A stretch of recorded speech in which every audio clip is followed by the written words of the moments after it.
Hi guys, welcome back to Finder Academy. History optional course हमने launch किया था, जिसमें आज हमारा 7th लेक्चर जो हम डिस्कस करने वाले हैं। और ये जो लेक्चर होगा, ये सोर्सेज का जो हम टॉपिक डिस्कस कर रहे थे, जो टॉपिक 1 है हम आपके सिलेबस का फर्स्ट टॉपिक, उसका आज आखिरी लेक्चर होगा फॉरेन अकाउंट्स के ऊपर। इसके बाद हमारा सेकंड टॉपिक जो है वो शुरू होगा pre history and proto history के बारे में। तो चलिए आज का लास्ट लेक्चर जो शुरू करते हैं फॉरेन अकाउंट्स के बारे में, और जानते हैं कि किस तरह से फॉरेन अकाउंट्स जो होते हैं वो भी हमारे हिस्ट्री के रिकन्स्ट्रक्शन में हमें हेल्पफुल होते हैं। अभी देखो होता क्या है, कभी कभी जो इंडिजिनस जो सोर्सेज होते हैं ना, जो हमारे देसी जो सोर्सेज होते हैं, वो कभी कभी इतना ज़्यादा हेल्पफुल नहीं होते किसी पर्टिकुलर पॉइंट ऑफ टाइम के लिए, किसी पर्टिकुलर हिस्टोरिक टाइम के लिए। तो तब हम फॉरेन अकाउंट्स को as a source of history consider कर सकते हैं। अभी आपको तो पता ही होगा कि इंडियन सब कॉन्टिनेंट जो है वो कभी आइसोलेटेड एरिया रहा ही नहीं है। यहाँ पे अर्ली टाइम से लोग आते जाते रहते हैं बाहर से। तो हमारे पास काफ़ी ज़्यादा रिसोर्स अवेलेबल है। जैसे कि अगर हम बात करें, हमें जो इस लेक्चर में देखना है और जो आपका सिलेबस है उसमें हमें देखना है कि चाइनीज़ अकाउंट्स है, चाइनीज़ ट्रैवलर्स के बारे में फाहियान का नाम आपने सुना होगा। उसके बाद अरब अकाउंट्स है और ग्रीक अकाउंट्स है। तो इन तीन ही फॉरेन ट्रैवलर्स के बारे में हमें हमारे सिलेबस में दिया है, तो हमें इन तीन के बारे में ही पढ़ना है। तो अभी आपको पता है कि ये जो सोर्सेस हैं फॉरेन अकाउंट्स, ये हमारे अर्ली इंडियन हिस्ट्री के रिकन्स्ट्रक्शन में कितना ज़्यादा हेल्पफुल होते हैं। तो ये मुझे यहाँ पे बताने की ज़रूरत तो अभी है नहीं। तो ये जो है ना, ये सोर्सेस वो हमें ये भी बताते हैं कि ये जो विजिटर्स थे, ये जो ऑब्जर्वर्स थे, इनके ऊपर इंडिया के डेवलपमेंट का क्या असर हुआ है, ये क्या सोचते थे इंडिया के बारे में। तो हमें एक तरह से हमारे सॉफ्ट पावर के बारे में पता चलता है। इंडिया की सॉफ्ट पावर है ना, तो उसके बारे में हमें यहाँ पे पता चल रहा है।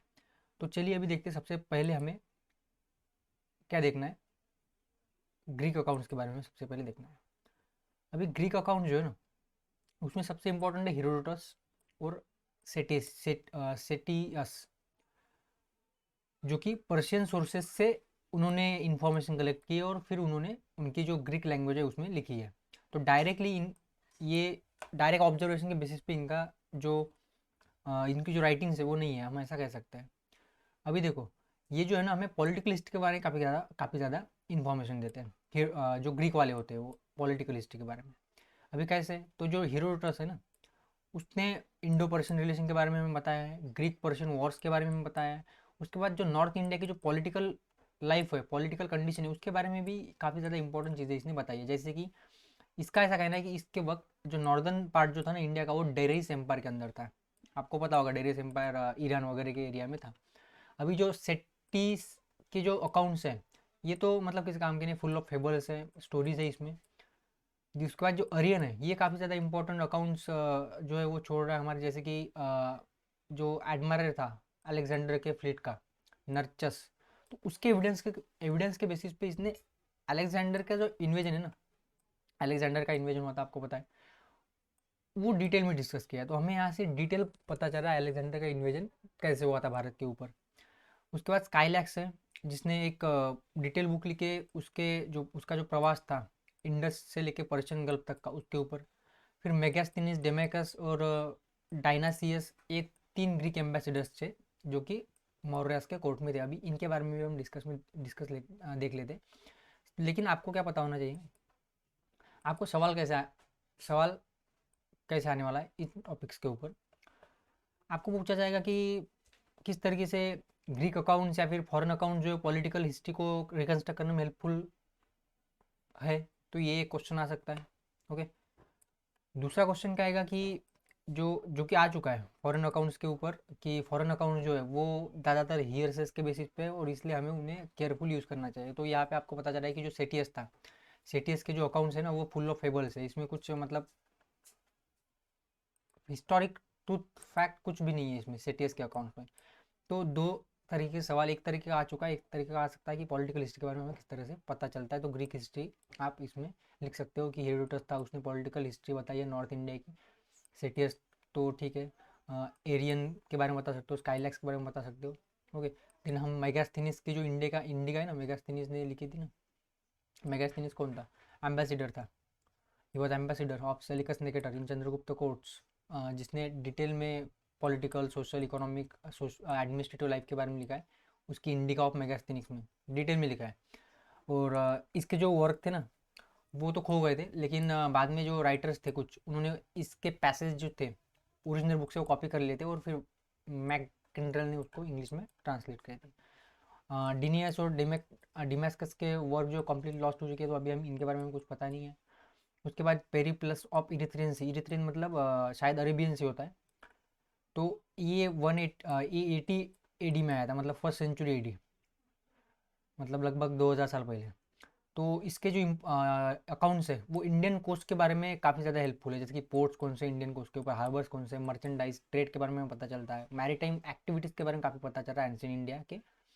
किसके अकाउंट से? ग्रीक ऑथर जो है पेरिप्लस ऑफ इरिथ्रियंसी के बारे में, इरिथ्रियंसी से। देन टोलेमी के बारे में आपने सुना होगा, जोग्राफी ऑफ इंडिया, वो हमें बता रहा है 2nd सेंचुरी एडी की। प्लिनी जो है वो हमें इंडियन एनिमल्स, प्लांट्स, मिनरल्स इसके बारे में बता रहा है 1st सेंचुरी में। तो कितना ज़्यादा हेल्पफुल है हमें foreign account, specially Greek accounts. यहाँ पे डाइवर्स नॉलेज हमें पता चल रहा है। प्लिनी हमें एनिमल्स, प्लांट्स के बारे में बता रहा है, टोलेमी जोग्राफी के बारे में बता रहा है, पेरिप्लस ऑफ इरिथ्रियंसी जो हमें मैरीटाइम एक्टिविटीज़ के बारे में बता रहा है, मेगास्थनीज तो डिटेल सब कुछ बता रहा है मॉडर्न पीरियड के वक्त।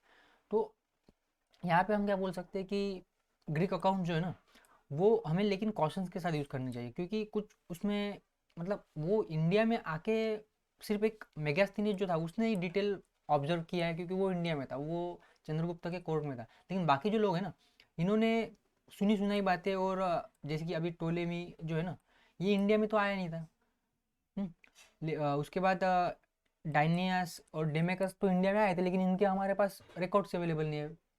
तो हमें क्या करना चाहिए? हमें जनरलाइज नहीं करना चाहिए, मतलब उन्होंने हो सकता है चीज़ों को जनरलाइज किया, लेकिन हमें क्या करना है? हमें कॉशंस के साथ इन सोर्सेज को यूज़ करना है, क्योंकि इन्हें इंडियन लैंग्वेज तो पता नहीं थी, ये इन्होंने संस्कृत तो सीखी नहीं थी। संस्कृत और तब की जो लैंग्वेज थे पाली प्राकृत जो भी थी, जैसे कि फाहियान जब आया था ना चाइनीज ट्रैवलर, उसने स्पेशली नालंदा में रह के संस्कृत सीखी थी, और उसके बाद हमें इंडिया के कंडीशन के बारे में मतलब उसने लिखा था। तो वो लैंग्वेज सीख के गया था, इन्होंने कुछ लैंग्वेज सीखी नहीं है, तो उनके पास हो सकता है उतना उतना नॉलेज और उतना इंप्रेशन ना हो इंडियन कल्चर के बारे में जितना कि होना चाहिए, लेकिन फिर भी हेल्पफुल है इंडिया हिस्ट्री के रिकन्स्ट्रक्शन में। तो नेक्स्ट देख लेते हैं। नेक्स्ट है चाइनीज़ अकाउंट, जो कि काफ़ी ज़्यादा इंपॉर्टेंट है। चाइनीज़ ट्रैवलर जैसे कि फाहियान, तीन ही है, हियानसांग, हुआनसांग और इत्सिंग। ये हमें कुछ बहुत कुछ ज़्यादा बताते हैं, जैसे कि उनके जो अकाउंट्स हैं ना वो काफ़ी ज़्यादा वैल्यूएबल है, क्योंकि उन्होंने इंडिया में वो घूमे हैं, वो पूरा इंडिया घूमे हैं। आपको पता होगा हुआन सांग जो है ना, ये काफ़ी घूमता था। इसे प्रिंस ऑफ पिलग्रिमेज भी कहा गया है। ये नालंदा यूनिवर्सिटी में पढ़ा है, इसने संस्कृत सीखी वहाँ पे, इसने वहाँ पे संस्कृत सीखी और फिर इंडिया के बारे में लिखा है। तो इसे गैजेटर ऑफ इंडिया भी कहा जाता है। इसे क्या कहा जाता है? गैजेटर ऑफ इंडिया, इसके अकाउंट्स को। और इसे हर्षा ने पैट्रोनाइज किया था। ये नीचे भी गया था आपके चालुक्य राजा जो था ना, हर्षा के कंटेम्प्रेरी, जिसको हर्षा ने हराया था, क्या नाम था उसका? पुलकेशिन। पुलकेशिन के दरबार में भी ये गया था हुआनसांग। ये उधर शायद पल्लवास का एक राजा था फेमस, उसका नाम मुझे अभी याद नहीं आ रहा है, उसके दरबार में भी गया था। तो ये काफ़ी घुमा था हुआनसांग, इसलिए इसके जो अकाउंट्स हैं ना वो काफ़ी ज़्यादा हेल्पफुल है। ये नालंदा यूनिवर्सिटी में इसने बुद्धिज्म की पढ़ाई की थी, संस्कृत की पढ़ाई की थी। उसके बाद फाहियान जो है चंद्रगुप्त टू के टाइम पे था। तो इत सिंह जो है उसने 7th सेंचुरी में विजिट किया था, ये भी हर्षा के टाइम पे आया था, शायद उसके बाद आया था। थोड़ा सोशल और रिलीजियस कंडीशन के बारे में बताता है। तो चाइनीज हिस्टोरिकल वर्क जो है उसमें काफ़ी ज़्यादा रेफरेंसेस है, ट्राइबल्स जो इंडियन बॉर्डर्स पे घूम रहे थे और उनके इन्विजन के बारे में ये बताते हैं। तो चाइनीज़ अकाउंट जो है ना काफ़ी ज़्यादा हेल्पफुल है, क्योंकि उन्होंने डिटेल में जो देखा है ना, जो उन्होंने देखा है, सबसे ज़रूरी यही है कि जो उन्होंने देखा है उसके बारे में उन्होंने बताया। तो कुछ ऐसे वर्क्स भी है बुद्धिज़्म के ऊपर, बुद्धिस्ट जो स्कॉलर्स थे वो बुद्धिज़्म से रिलेटेड जो चीज़ें ओरिजिनल बुक से वो लेके गए थे, और फिर उन्हें ट्रांसलेट किया उनके लैंग्वेज में, और उनमें भी उन्होंने डिटेल में इंडिया के उन्होंने डिस्कस किया है। एक तारानाथ नाम से एक तिबेटन हिस्टोरियन था, जिसने हिस्ट्री ऑफ बुद्धिज़्म में बुक लिखी है, जिसमें उसने टोटल हिस्ट्री बताई है बुद्धिज़्म की इंडिया में। तो ये यहाँ से हमें पता चला। तिबेटन वर्क जैसे मानी बकाबूम, जिसे जिसका मतलब होता है सैक्रेड बुक ऑफ तिबेट, बू स्टोन चॉस being the birth of law.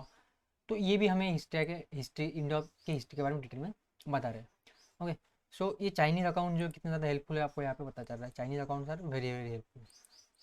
Then Arab accounts जो है, अभी अरब अकाउंट्स कुछ अरब राइटर्स जो है, ट्रैवलर्स जो है, हिस्टोरियन जो है, वो मेडिवल इंडिया में हमें पढ़ने हैं। यहाँ पे बस हमें अल बरून के बारे में जानना है। और अलबरूनी को भी हम डिटेल में डिस्कस करेंगे आगे जब उसका स्पेशल टॉपिक आएगा मेडिवल इंडिया में 8 to 9 सेंचुरी में। तो अरब ट्रैवलर जो है वो 8 सेंचुरी से आगे ही आपको देखने को मिलेगा, क्योंकि 7 सेंचुरी में तो इस्लाम का उदय हुआ था ना, उससे पहले तो इस्लाम था ही नहीं। तो ऑब्वियसली बात है 7 सेंचुरी में मतलब 8 सेंचुरी के बाद ही आएंगे। तो अर्ली अरब राइटर जो है वो कंट्री और इसके उसके लोगों के बारे में, मतलब भारत की कंट्री और भारत के लोगों के बारे में ज़्यादा बताते हैं। हिस्ट्री के बारे में इतना कुछ उन्हें ज्ञान था नहीं, मतलब हिस्ट्रियोग्राफी उसमें पता नहीं था। अभी ये हिस्टोग्राफी क्या है इसको ठीक है हम नेक्स्ट लेक्चर में डिस्कस कर लेंगे कि क्या होता है हिस्ट्रियोग्राफी। ऐसा कहा जाता है कि कलाना से पहले, कलाना जो है ना कलाना जिसने राजे तरंगिणी लिखी थी, तो इसके पहले इसके आने से इसने जो राजे तरंगिणी लिखी थी उसके पहले हिस्टोरियोग्राफी का नॉलेज था ही नहीं इंडिया में, मतलब हिस्ट्री किसी ने लिखी ही नहीं है। ठीक है, भले वो बुक्स हमें जो मिल रहे हैं वो हमें हिस्ट्री के बारे में बताते हैं, लेकिन उन्होंने उनका पर्पस नहीं था हिस्ट्री लिखना। सबसे पहला अगर हिस्टोरियन है इंडिया का तो वो है कल्लाना, ऐसा कहा जाता है। तो वो हम देखेंगे डिटेल में आगे जब हम कल्लाना के बारे में डिस्कस करेंगे। तो यहाँ पे इंपॉर्टेंट वर्क है कुछ, किताब अल फिहरिस्त ऑफ इबन अल नदीम, किताबुल फुतो, ये तो नाम भी आपने सुने नहीं होंगे और इतना इंपॉर्टेंट भी नहीं है। अल बरूनी इंपॉर्टेंट है, इसके ऊपर स्पेशल क्वेश्चन आ सकते हैं, लेकिन ये अभी नहीं आएगा, मतलब इस टॉपिक में हमें इसे नहीं कवर करना है, ये हमें नेक्स्ट जब हम मेडिवल हिस्ट्री को डिस्कस करेंगे तब करेंगे। इसने तहकीक हिंद लिखी थी, काफ़ी फेमस बुक है, महमूद गजनी के वक्त आया था। और इसने क्या किया था, इसने भी काफ़ी ज़्यादा मतलब रिसर्च किया था, संस्कृत सीखी थी इसने। बुरुनी ने भी इंडियन संस्कृत टेक्स्ट को पढ़ा था और फिर उसने लिखा है। लेकिन एक दिक्कत ये है कि इसने जो देखा ना वो नहीं लिखा, इसने सिर्फ जो बुक्स में पढ़ा है संस्कृत के वो लिखा है। तो जो देखा वो लिखा ही नहीं, तो हमें कैसे पता चलेगा उस वक्त की कॉमन लाइफ के बारे में। तो यहाँ पे दिक्कत है, कॉमन लोगों के बारे में पता ही नहीं चलता, क्योंकि इसने जो देखा वो लिखा नहीं। लिखा बहुत कुछ, वॉल्यूमिनस बुक है इसके, बड़े बड़े बुक है, लेकिन पर्सनल एक्सपीरियंस कुछ है ही नहीं। सब कुछ जो उसने संस्कृत में पढ़ा है वही उसने लिखा है। देन व्हाट नेक्स्ट क्या है, तो कुछ नोट्स मैंने यहाँ पे ऐड किए आपके लिए रिफ्लेक्ट की, जिससे हमें फॉरेन सोर्सेज से कुछ ट्रेड एंड कॉमर्स के बारे में पता चल रहा है। यहाँ से आप देख सकते हो जैसे कि कुछ सोर्सेज है जैसे कि इंडिका ऑफ मेगास्थनीज जो है तहकीक हिंद ऑफ। तो आपको नोट्स ऐसे बनाने हैं, देखो मैंने नोट्स इसलिए याद किए क्योंकि आपको नोट्स कैसे बनाने हैं आपको पता चल सके। अभी इतना कुछ तो आपने पढ़ लिया, तो आपको ये सोचना होगा कि क्वेश्चन कैसे आएगा। तो क्वेश्चन इस टॉपिक के ऊपर क्या आ सकता है कि ट्रेड एंड इकोनॉमी के बारे में हमें कैसे पता चल रहा है फॉरेन सोर्सेज से, ये क्वेश्चन आ सकता है। तो आपको क्या करना है, ये जो मैंने अब तक सोर्सेज बताए इनको एक जगह पे लाना है। ऐसे जैसे मैंने लाया अभी, जैसे कि हमें पता चल रहा है कि जैसे कि इंडिका ऑफ मेगास्थनीज है, इंडिका ऑफ मेगास्थनीज है, तहकीक हिंद है, अकाउंट्स ऑफ फाइनेंस, ये हमें डिटेल इंसाइट दे रही है economic of times and dynasty के बारे में। फिर second century BC to second century Greek and Latin work जो है वो हमें इंडो ओशन ट्रेड के बारे में बता रहे हैं, जैसे अरियन है, स्ट्रैबो है, प्लिनी है।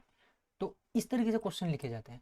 देन गुलिस्तान लिखी है सचिन ने, फिरदौसी की पोइट्रिकल, ये हम आगे देखेंगे, इसको अभी वक्त है। शाहनामा लिखा है, तो इससे भी इंडियन ओशन ट्रेड के बारे में पता चल रहा है। देन प्लिनी का नेचुरल हिस्टोरिका है जिसमें उसने कहा बताया हमें इंडिया और इटली के रिलेशनशिप के बारे में, फर्स्ट सेंचुरी में जो था वो मिनरल्स जो थे इंडिया की इसके बारे में प्लिनी में आपको पता चला। Then Erythraean sea, Periplus of Erythraean sea, यहाँ पे हमें क्या पता चल रहा है कि नहीं। तो इस तरीके से नोट्स जो है ना वो बनते हैं। देन बुक जो एक क्रिश्चियन टोपोग्राफी नाम से बुक है जो कि इंडिया के हॉर्स ट्रेड जो है ना उसके बारे में बता रहे हैं। तो ये इस तरीके से आपको नोट्स बनाने हैं, ठीक है, एक नमूना है आपके लिए। तो ये सब यही है कि जिससे आपको सोशल ट्रेड एंड इकोनॉमी के बारे में पता चला है, और सोशल और रिलीजियस आर्ट एंड कल्चर के बारे में भी आप यहाँ से ऐसे कुछ बता सकते हो। बुक्स एंड सोर्स जैसे कि इनकी बुक्स है मैं आपको डिटेल में बता चुका हूँ, और इत सिंह जो है काफ़ी ज़्यादा इंपॉर्टेंट है सोशल रिलीजियस हिस्ट्री के लिए। तो ये था हमारा लेक्चर, जिसमें आज हमारा जो है टॉपिक 1 जो है ना वो ख़त्म हो चुका है, दी एंड, टॉपिक 1 ख़त्म हो चुका है। अभी नेक्स्ट लेक्चर जो होगा हमारा टॉपिक 2 के ऊपर होगा। अभी देखो आपको करना क्या है, टॉपिक 1 के ऊपर जितने भी प्रीवियस क्वेश्चन है ना उन सबको देखना है। पहले सबसे पहले तो वीडियोस देख लो, पढ़ लो, प्रीवियस क्वेश्चन पेपर देखो, और कोशिश करो उन क्वेश्चन को सॉल्व करने की। और अगर आपको कोई भी दिक्कत है उन टॉपिक्स को उन क्वेश्चन को अटेम्प्ट करने में तो आप मुझसे कमेंट बॉक्स में पूछ सकते हैं। Okay, and keep watching and keep sharing way finder guide. Thank you for watching.